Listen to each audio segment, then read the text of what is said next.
حضرت آدم علیہ السلام سے لے کر نوح علیہ السلام تک سب کا قبلہ یہی بیت اللہ تھا۔ طوفان نوح میں پوری دنیا ڈوبنے سے تباہ ہو گئی، جس کی وجہ سے بیت اللہ کی عمارت بھی منہدم ہو گئی۔ اس کے بعد حضرت ابراہیم اور حضرت اسماعیل علیہ السلام نے دوبارہ حکم خداوندی بیت اللہ کی تعمیر کی، اور یہی ان کا اور ان کی امت کا قبلہ رہا۔ اور اس کے بعد انبیاء بنی اسرائیل کے لیے بیت المقدس ہی کو قبلہ قرار دے دیا گیا۔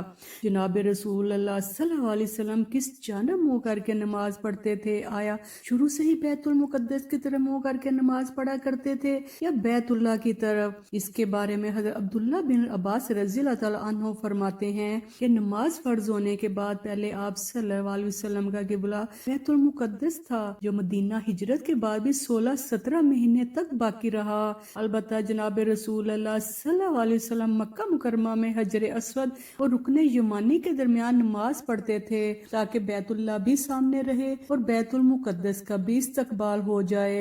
مدینہ منورہ پہنچنے کے بعد یہ ممکن نہ رہا، اس لیے بیت اللہ کو قبلہ بنانے کے احکام نازل ہوئے، جبکہ دوسرے حضرات کی رائے یہ ہے کہ نماز فرض ہونے کے بعد مکہ مکرمہ میں بھی مسلمانوں کے ابتدائی قبلہ بیت اللہ ہی تھا، کیونکہ حضرت ابراہیم و اسماعیل علیہ السلام کا قبلہ بھی بیت اللہ ہی رہا تھا، اور آپ صلی اللہ علیہ وسلم جب تک مکہ مکرمہ میں مقیم رہے بیت اللہ ہی کی طرف نماز پڑھتے رہے۔ پھر ہجرت کے بعد آپ کا قبلہ بیت المقدس قرار دے دیا گیا، اور مدینہ منورہ میں 16-17 مہینے آپ نے بیت المقدس کی طرف نماز پڑھی۔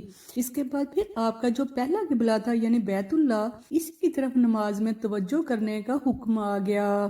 بیت المقدس کو قبلہ قرار دینے کی حکمت یہ بیان کی جاتی ہے کہ جناب رسول صلی اللہ علیہ وسلم جب مدینہ منورہ میں تشریف لائے تو آپ کے قبائل یہود سے سابقہ پڑا، اس وجہ سے آپ صلی اللہ علیہ وسلم نے ان کو مانوس کرنے کے لیے اللہ تعالیٰ کے حکم سے انہی کا قبلہ اختیار کر لیا، مگر پھر تجربہ سے ثابت ہوا کہ یہ لوگ اپنی ہٹ درمی سے باز آنے والے نہیں، تو پھر آپ کو اپنے اصلی قبلہ یعنی بیت اللہ کی طرف رخ کرنے کا حکم مل گیا، جو آپ کو اپنے ابا حضرت ابراہیم و اسماعیل علیہ السلام کا قبلہ ہونے کی وجہ سے طبعی طور پر محبوب تھا۔ جن حضرات نے پہلا قول اختیار کیا ہے ان کے نزدیک حکمت یہ تھی کہ مکہ مکرمہ میں تو مشرکین سے امتیاز اور ان سے مخالفت کا اظہار کرنا تھا، اس لیے ان کا قبلہ چھوڑ کر بیت المقدس کو قبلہ بنا دیا گیا۔ پھر ہجرت کے بعد مدینہ طیبہ میں یہود و نصارہ سے امتیاز اور ان کی مخالفت کا اظہار مقصود ہوا تو ان کا قبلہ بدل کر بیت اللہ کو قبلہ بنا دیا گیا۔ بیت المقدس کے فضائل۔ مسلمانوں کے لیے فضیلت یہ ہے کہ مسجد اقصی مسلمانوں کا کچھ عرصے کے لیے قبلہ رہا ہے۔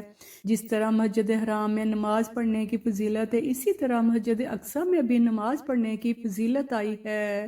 حدیث شریف میں آتا ہے کہ حضرت ابو ذر رضی اللہ تعالیٰ عنہ فرماتے ہیں کہ ہم لوگ رسول اللہ صلی اللہ علیہ وسلم کے پاس بیٹھے یہ گفتگو کر رہے تھے کہ مسجد نبوی افضل ہے یا بیت المقدس، تو آپ صلی اللہ علیہ وسلم نے ارشاد فرمایا میری اس مسجد میں ایک نماز بیت المقدس میں پڑھی گئی 4 نمازوں کے برابر ہے۔ ہاں، وہ نماز پڑھنے کی بہترین جگہ ہے، اور وہ وقت قریب ہے کہ ایک مومن کے لیے اتنی جگہ بھی ملنا مشکل ہوگی کہ وہ وہاں سے بیت المقدس کو دیکھ لے۔ اگر صرف اتنی جگہ بھی مل گئی تو وہ اس کے نزدیک دنیا اور دنیا کی تمام چیزوں سے بہتر ہوگا۔ اس حدیث کی روشنی میں مسجد اقصی میں نماز پڑھنے کا ثواب 250 بنتا ہے۔ بیت المقدس وہ جگہ ہے جہاں سے آپ صلی اللہ علیہ وسلم کا سفر معراج شروع ہوا تھا، اور جہاں آپ صلی اللہ علیہ وسلم نے انبیاء کرام علیہ السلام کی امامت فرمائی تھی۔ مسجد اقصی ان 3 مساجد میں سے ایک ہے جس کی طرف عبادت کی نیت سے سفر کر کے جانا جائز ہے۔